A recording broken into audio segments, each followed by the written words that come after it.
वारणा पट्ट्यातील शेतकऱ्यांसाठी आनंदाची बातमी. चांदोली धरण 94% भरले. नदीत 5,900 क्युसेकने विसर्ग.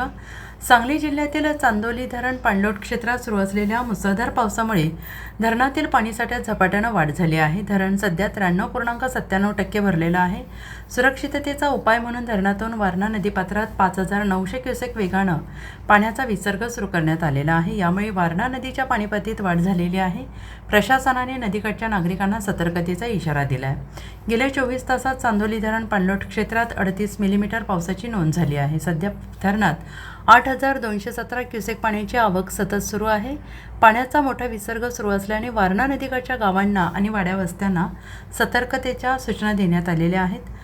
नागरिकांनी शेतकऱ्यांनी नदीपात्रात जाऊ नये. पाळीव जनावरांना नदीकाठापासून सुरक्षित स्थळी ठेवावे. तसेच पाणी उपसा करणारे शेतीपंप सुरक्षित ठिकाणी हलवावेत असे आवाहन जलसंपदा विभाग आणि स्थानिक प्रशासनाने केले आहे. Bureau report, SBN Marathi, Sangli.